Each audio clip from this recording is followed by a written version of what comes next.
it's the hardcore legend, Mick Foley. This is Q-Ball Carmichael. Oh, hey, folks, this is WWE Hall of Famer Hacksaw Jim Duggan, and we're locked into Beyond Ringside. Just time.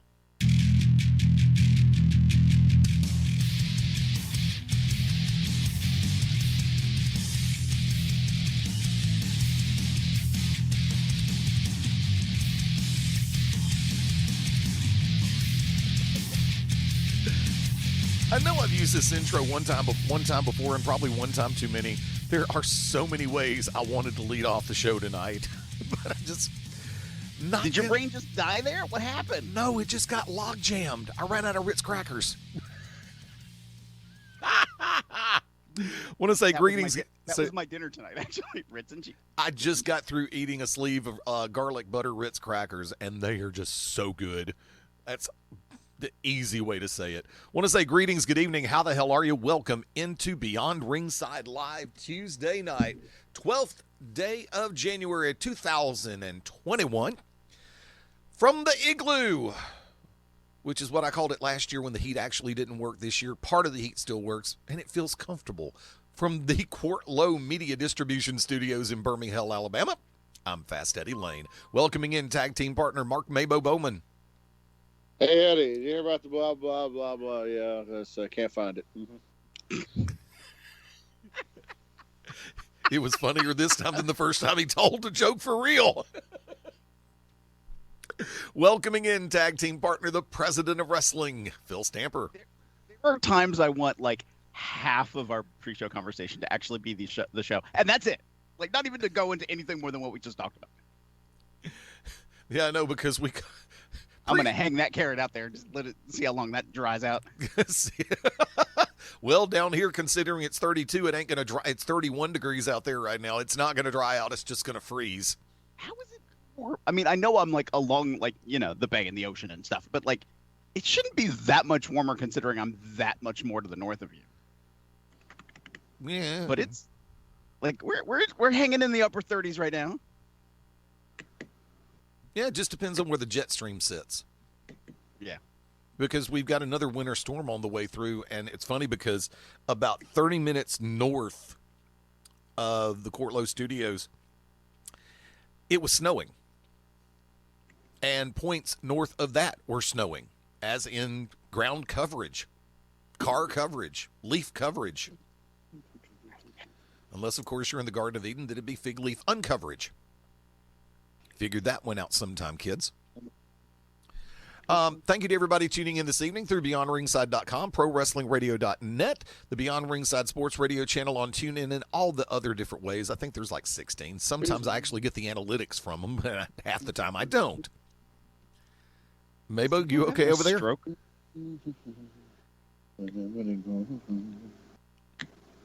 Are you adding to your list or what? What? You. Oh, y'all can hear me? Yes. Yeah. Oh, sorry. I thought I had the mic muted. No. I was over here singing Crazy Train. I thought the mic was muted. My bad. You sing Ozzy Osbourne. I now have a new level of respect for Mark Bowman. No, just that one song. Okay. Let's see. He's on Crazy Train. I would be flying high again. Phil, which Ozzy song would you be? I don't know. To be honest, like there's one in my brain, but I don't even know the name of it right now. Shot in the Dark. It's at the end of Justice League, the evil Justice League game. Injustice. Thank you. Jesus, the evil Justice. What the? I couldn't remember the name. I'm sorry, because I kept thinking another word, and I'm like, I'm not even going to say that other word right now because just Phil, go down another path. Yes. Phil, go get you some more Ritz crackers. It helps Eddie. Yeah, it does. But unfortunately, I have no real cheese here at Studio One. I actually ate the last of that last night. Oh, no. Trust me, if you're anywhere, it's full of cheese. Doom. Speaking of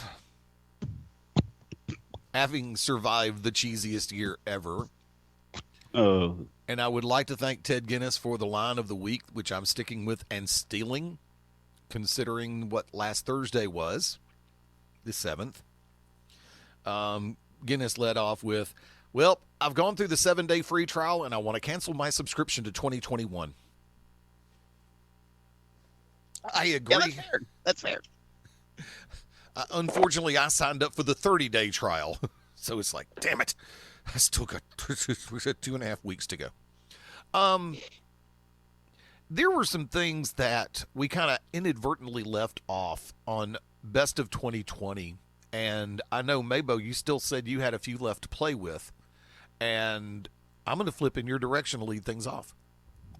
I don't remember. I told you the thing that I keep the list on was going to die, and I don't have it, so you're supposed to write it down. Did I not say that, Phil? He did. How am I going to write something down? You're supposed to write it down. It's your list. It was on a phone, and then I had to change the phone to this phone because the power source, and then the power source, not on that phone, now the phone shut off. You're the one sitting at a desk with a piece of paper and a pen. I don't have any paper and pen at the desk. You got a keyboard, you go click, click, click, click, click, click. I was too busy laughing my ass off at you acting an ass. Which, to be fair, is a lot of fun. It is. It really Sometimes. is. Agreed. You ask the host of the show, the one with all the equipment and the soundboards and the doodads and the flip-flops, to do one simple thing when you rattle them off, and he can't even do that. Yeah, it's like asking you to do the first question on an interview. Yeah, that was not me. No, you're the host. You started off host of the show, Fast Eddie Layne. And it was an interview that you booked with a person. Hostess Cupcake. When did you become Peanut? I don't know, but I have much respect for him. No, you don't. I know why. Card, onion head, yellow. No, not that idiot. that extra chromosome having, special needs, short bus riding, crayon eating, birthday cake loving, ball pit dancing, rompy ass old racist. Who are we talking about now? I'm so confused. It's some local artard who sits there and screams at wrestlers, and the promoters. And I'll say this is you know what? We're going to do a little inside terms here, kid. This is a shoot. The promoters let him get away with it because it adds to it, and all the fans out there love it because yeet, yeet, he's just a local celebrity in their eyes. Also, probably their Uncle Daddy, too. Uncle Daddy.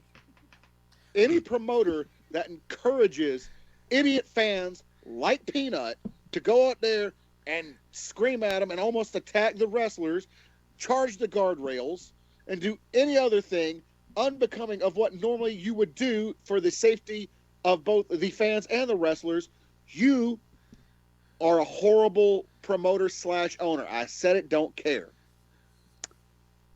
That stuff should not be allowed. And I'm going to avoid every possible public parallel I can right now. Okay, yes. Hi, Eddie. Next topic. Oh, I know you dealt with some of the fans like this before. Yes. Fans. Yes, but you shut it down, correct? Yes. Yeah. No, it's encouraged over years, over decades. Had another little racist, homophobic Mighty Mike who was allowed to call any POC wrestler a boy. Allowed to say anything to a heel. Called them the F word with children present. Doesn't surprise me considering the parts of town that this company ran in. And yet it was fine. It was courage. Hey, let's make them fan of the week. That I never did. But you know what I'm talking about. Kind of, sort of, I think. Yes. So stuff like that, yeah, that's real tops right there. Yeah, let's just keep perpetuating the stereotype that, you know, wrestling in the South. Come on, yeah. You missed a With couple the of notes. Kool-Aid mustache having little sockless, shoeless kids running around. Hey, why don't you let Junior go running right across the entranceway when the big 300-pound man's charging to the ring? No, that's perfectly fine. Don't get your heathen hell spawn under control because God forbid Sister Mama wants to not go out there and blow one of the wrestlers behind one of the cars because her mama did the same thing to the exact same wrestler back in the 80s. I swear to God, that was. If Mama was good enough to take a mouthful of bullets, Oh, shoot!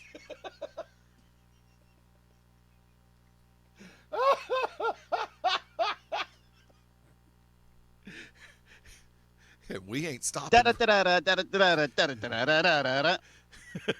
No, the one that MaBo was trying to do a second ago, which is remarkably similar to. that's pretty much what it sounds like when any of them yell anything. All I hear is banjo music and tobacco spit. And sooner or later, he's going to remember Chester from, or what? Yeah, Chester from Fairly Odd Parents. And I hate the banjo. Actually, I like the banjo. Kermit the Frog, one of the best players out there. Steve Martin, excellent banjo player. Yeah, Kermit outdoes Steve Martin on the banjo any day. I'd like to see the two of them go at it. Actually, I think they did on an episode of The Muppet Show. They probably did, and I missed it. One of the few episodes of The Muppet Show would have actually missed. Kind of like the one there was another episode that I missed that actually had Statler and Waldorf going against Milton Berle. I think I vaguely remember that from my childhood. It's on YouTube. Muppet Show tonight. Boom, boom, boom. One of the 2020s that you asked me to remember or write down or whatever the hell that I tried to figure out exactly what you were saying. I have no idea what we're on at this point. The Sorry. rise, the rise of AEW, MaBo. Yes. And I guess you could kind of couple that with the other one of how pro wrestling or sports entertainment or whatever you want to call it had done everything it could to survive and stay relevant during the pandemic when a lot of other places shut down for months. Yes, it was still seasons, but, other things like, I guess NASCAR and NBA and all that, it kind of took them a minute to readjust where pro wrestling was like, okay, well, we can just, pull our fans and still be able to do, what we need to do, whether it be pre-tapes or, stuff we've had in the can or, we just do live with no fans. But, yeah, AEW, they didn't flinch. They didn't skip a beat or anything. They're like, okay, well, we'll go, since we can't travel, we, just happen to be our owner, he has a little side place we can use that we can keep the fans out. Let's go. A little side place. Yeah, it's a little something. He's got a couple rooms. He's got a couple rooms off of the stadium that they can use. And then they took a hop over to Georgia and they started using what was it, WWA 4? Yeah. Or where? Yeah, yes. But they started using that as well, and I mean, to me, that's also where it really began to flourish. Like all these guys who normally weren't getting TV time, and also kind of built up their crop of AEW like dark talent, which I really, some of those matches and those guys can sometimes be more entertaining than the main product, taking nothing away from the main product of All Elite Wrestling itself. But,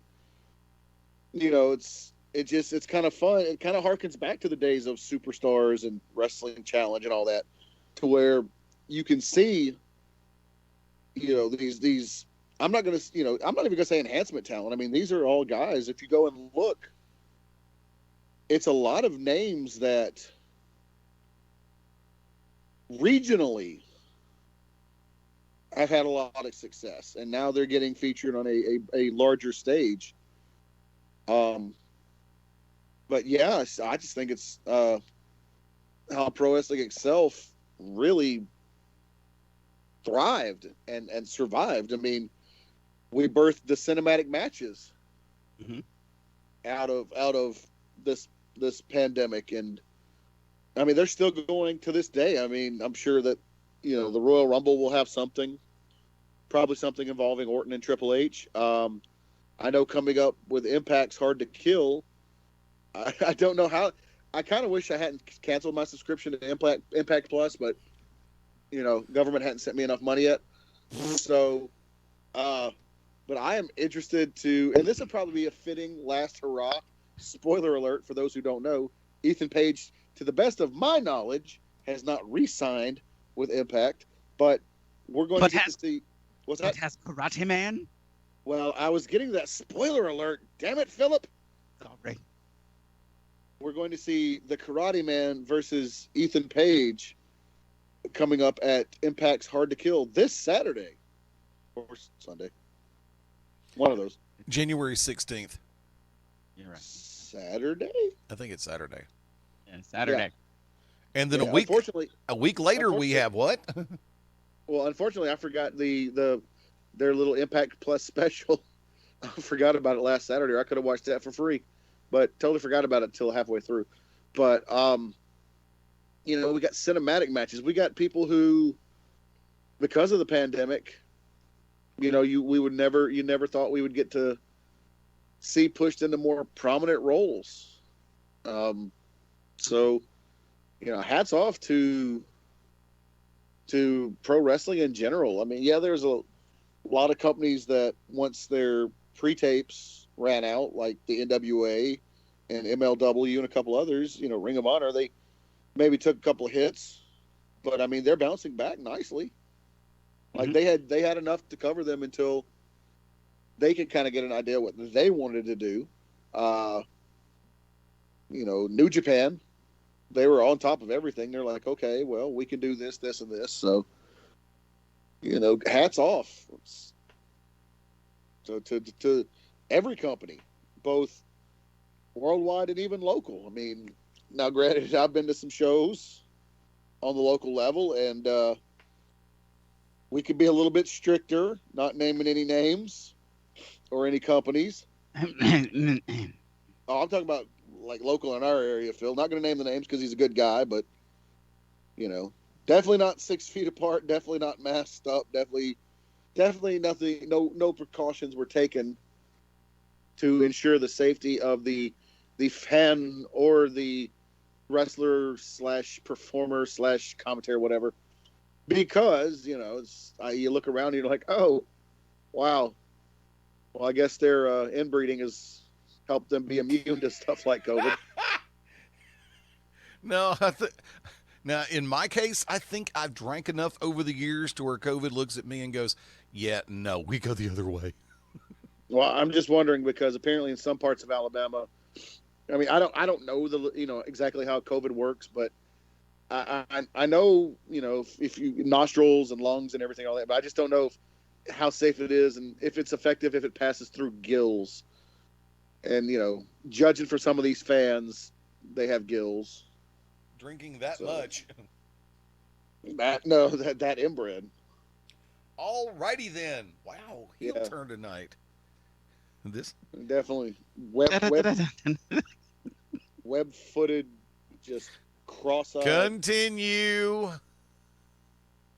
But yeah, so I think that pro wrestling, once again, being the creature that it is, proves that it can take just about any situation thrown at it and evolve and survive. Then this is one that I want to throw to both of you. And Phil, I'm going to come to you first on this one. Oh, Lord. Don't do that to the boy.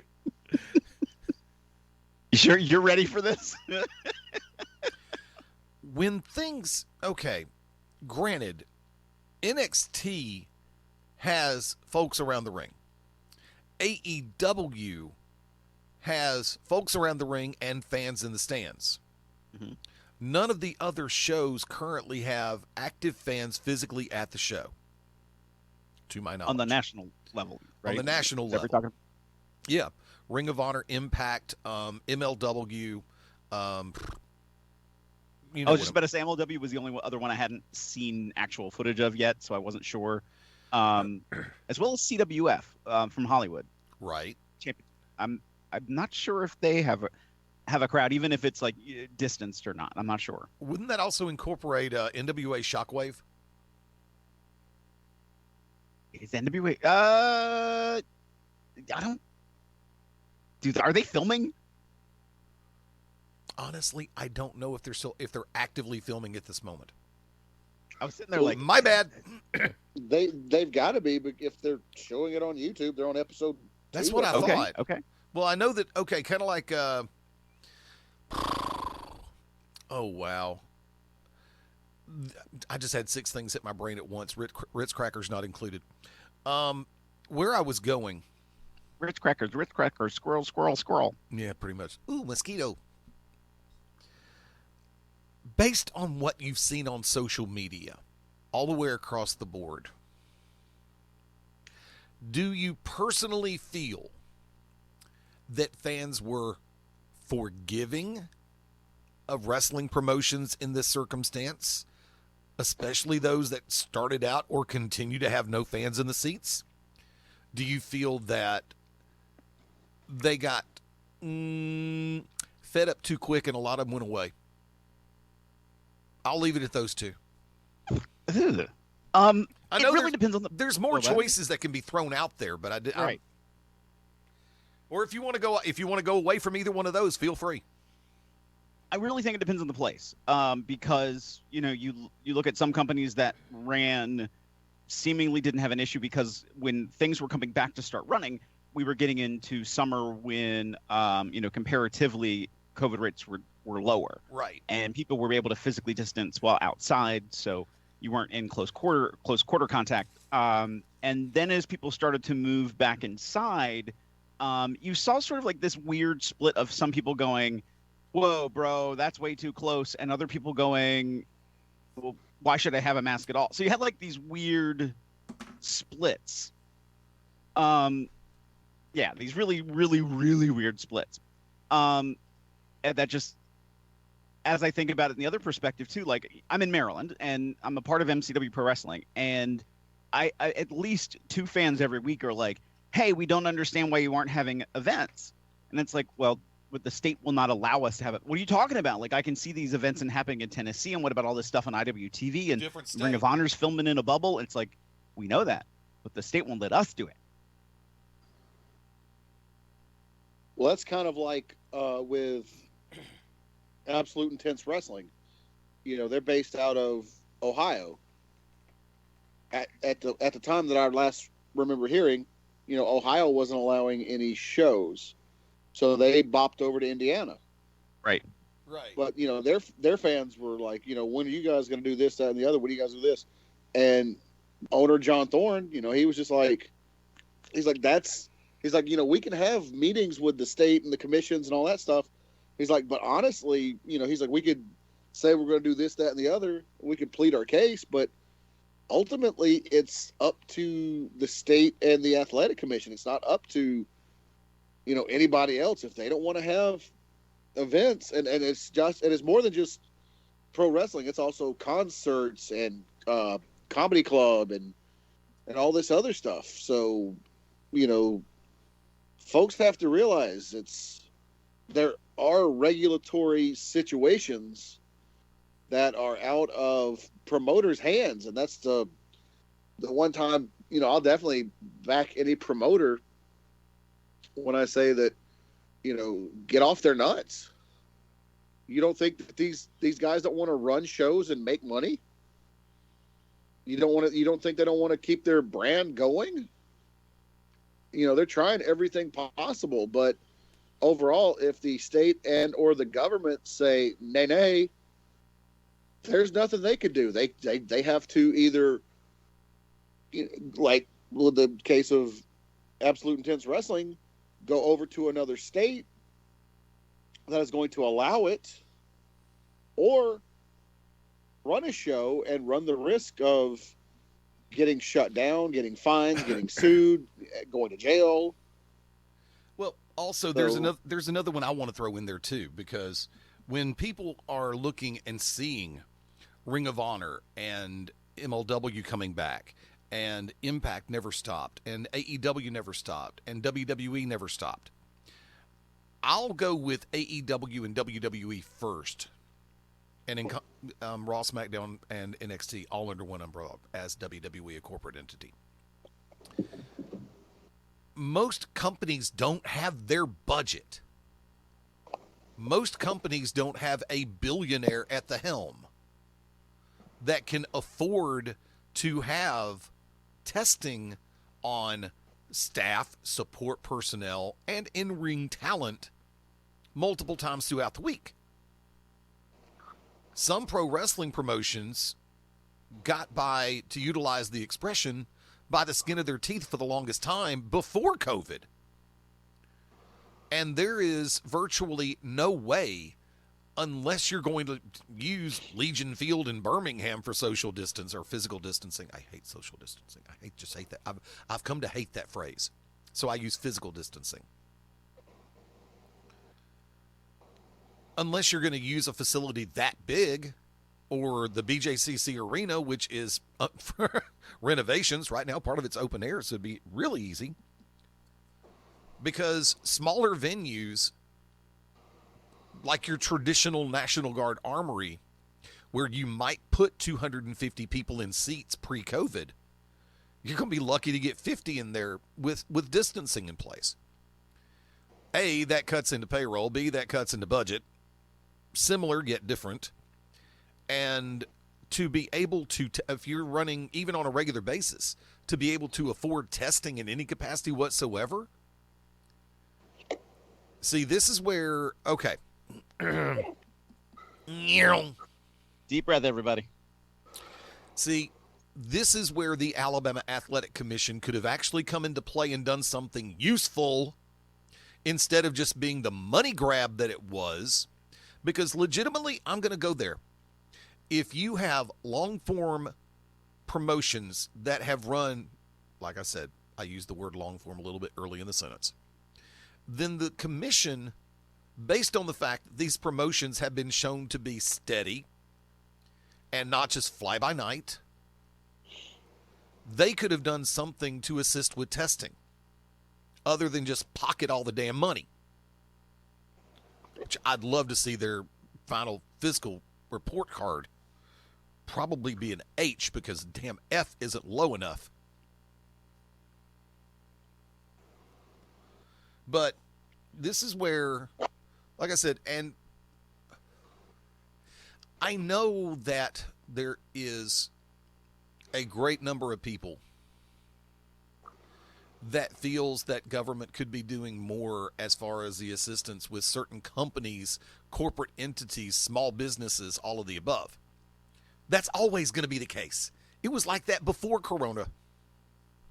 I mean, at the same time, look what happened when, WWE, well, that allegedly, there you go, had to throw that one in there, that allegedly, with Linda McMahon in charge of a super PAC down in Florida, was able to pay millions of dollars to the governor in order to allegedly get the WWE considered an essential business to be able to operate and film. Let's see, what's funny is cutting you off on that one. Sorry, but I got to do this. Go for it. When Governor Ron DeSantis made the official statement, he did not mention WWE. Matter of fact, when he came back and clarified, he did he mentioned WWE and AEW, as well as other entertainment and sports businesses around the state that he had firsthand knowledge of. Because I was paying a lot, because remember, we started to rip into that, then I went back and I read the official statement on air. Mm-hmm. So, yeah, DeSantis made a bold move in Florida. That's why it's like, I remember when he did that, I'm the first one to sit back and say, okay, everybody who thinks you know how to do this, go to Florida. And then Texas joined the bandwagon to a great degree. And yeah, there have been a mortal ton of mistakes made along the way on this one. Let's go. But by the same token, the original intent of the question that I asked and went to Phil first on, I'll go ahead and answer from my perspective. Fans started out being forgiving of the circumstance of how the product changed, especially with no fans and no noise. But it got old to them very quickly, because it's bad when you can hear half the talent call a spot. But whereas the crowd noise would normally drown that out, and your person in the truck is not muting the camera microphones fast enough to where they can avoid hearing it. They've been a lot less forgiving with WWE, except for NXT. They've been very forgiving with AEW. Amazingly enough, they've been very forgiving with Impact. And I haven't heard or read that many negative comments with the advent and the return of Ring of Honor, much less MLW and Championship Wrestling from Hollywood. So from my perspective, they started out in one train, and it's like fans got a lot more picky and nitpicky about certain facets of the presentation of the show. That was the original intent behind my question. I'll redirect. Phil, now your thoughts. What have you, have you seen the same or read the same thing that I've read from different people around the country and different parts of the world? I mean, yeah, like you said, it's been all over the place. Like, some people are happy, some people are upset, some people are, you should do more, some people are like, why are you doing anything? It's the whole gambit. Of course, in the United States, it's a little bit more why you're doing anything than anywhere else. But for the most part, and again, for the most part, people want entertainment. I think that's the one thing that people did find. And, of course, entertainment companies were very quick to latch onto, and television companies were very quick to latch onto, is people will sit in front of a box and stare at it if they don't feel they have anything else to do. True. And so, and what's interesting, I did a deep dive of things when the pandemic first started. When the Great Depression hit, and theaters closed and actors were out of work, and they were already sort of transitioning out of the vaudeville era into radio anyway, which is a whole big transition for actors to do at that time. The government hired actors to write scripts about the American experience. What were they going through? What was happening now? And I hate to say it like this because it was what it was. It was work, so they were getting paid to do work, and then they did nothing with it. So that it was kind of money they threw in the air.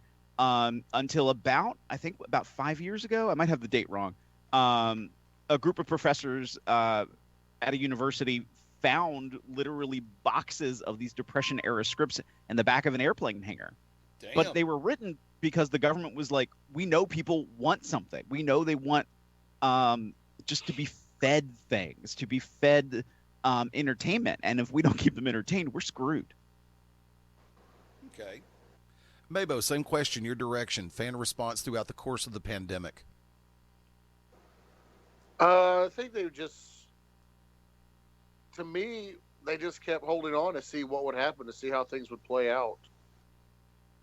Sorry, I'm slightly distracted watching Access TV, Impact and 60. They're doing Hidden Gems. Yeah.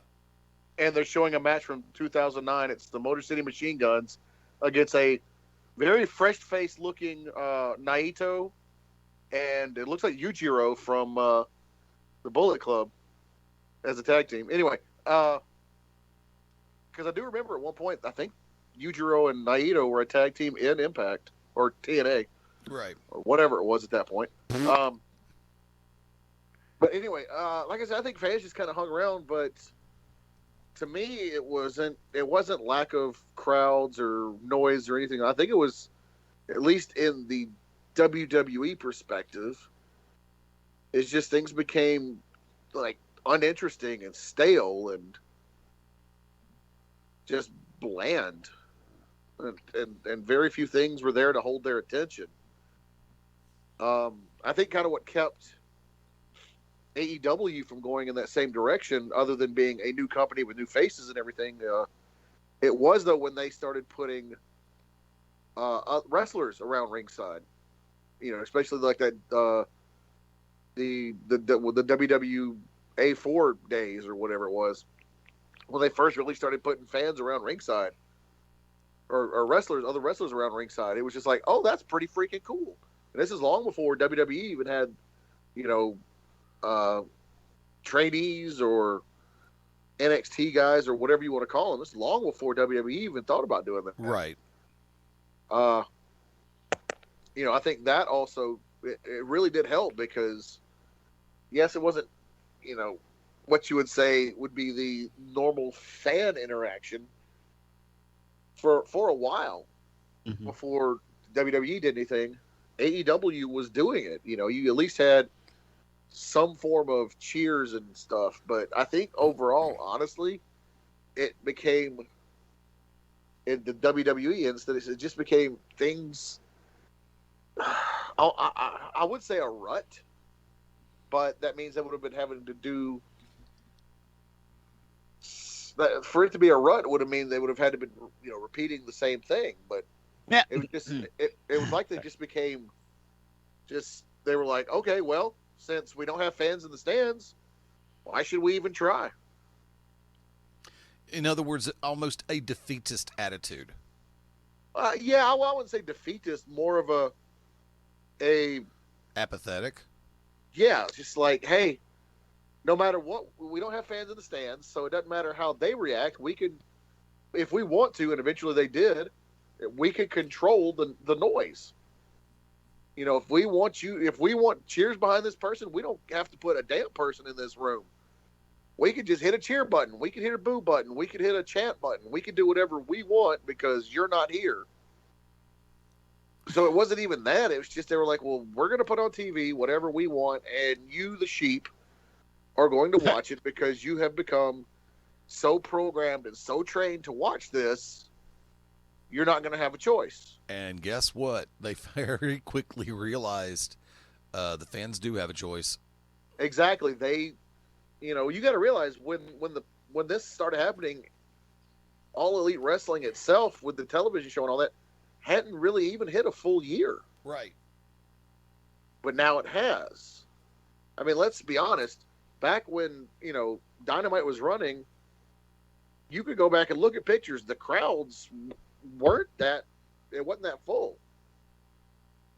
I mean, you can go back and look at, where they ran and go, oh, yes, they had good crowds, but you could also see a lot of empty seats. But I think it's because of the pandemic and because of WWE's blasé attitude that it helped bolster All Elite Wrestling even more. To get new eyes on the product that were getting burned out on WWE. Exactly. They were like, hey, they might not have fans in the stands yet, but this is definitely something that I have not seen 1,000 times over with WWE. Not notice I didn't say NXT. I said WWE, main roster. Right. Because NXT, regardless of fans or not, they were still turning out pretty good, product. But, that's just how it is. It's just, to me, WWE was just like, oh, well, whatever. I'm gonna do what I got to. You're gonna like it. It would be as if McDonald's was the only game in town, and then Milo's shows up, and everybody like, oh, good choice. I wasn't gonna say Burger King. That's for damn sure. No, okay, Phil, you don't have a Milo's franchise up in your neck of the woods, do you? No, I don't even know what you're talking about. Milo's is a hamburger that is a completely different breed. Well, it used to be better than what it was. But, True. Well, it used to be better than what it is. Anyway, long story short, Phil, it was like a World War II vet or something. Started a chain in the Birmingham area or the Alabama area, and now I don't think they maybe have crossed over to Georgia or Mississippi, but it's definitely a local, Alabama area situation. Right. So much the fact that their sweet tea has become famous enough that it's now bottled. And it's not the same. Sweet tea. Oh, it's definitely not the same. It's not the same. Oh, God, no. No, because I had Milo's earlier today, and the sweet tea that you get at Milo's is a world different than what you buy in the little plastic jugs. Oh, yes. But anyway, so, Phil, if you ever do make it down this way, Eddie will be more than glad to buy you lunch at Milo's. Sounds good. But you got to get the sauce, though. Yep. The sauce. The sauce is good on the hamburgers, but it's also great for the fries. Okay. What is the sauce? It's a sauce. Is it spicy? No, not really. It used to have a little kick to it, but it's now really kind of bland, but it's got a decent flavor to it. It's more of a tangy. It's like I don't know, Eddie. What would you say? Like a vinegar-based barbecue? Kind of like a mellow A1. Yeah, but with a hint more ketchup. Just a touch. Just a bit. Tell you what, folks, hang tight. For those listening on the live side, we're going to disappear for about 3. And for those catching on replay, we'll be back in about 1 click. Hang tight. Beyond Ringside continues in just a moment. Bye-bye. He said Hello, click everybody out there. with a This is K. Universal Soldier Phil You're talking Shatner, over the break. also TNA Gunner. 2 years in the making as NWA National Heavyweight Champion, making my way to the top as #1 in the world. And you are locked in to Beyond Ringside. Oh, yes. This is Paul Bearer, and some people call me Percy Pringle III. You're locked in to Beyond Ringside.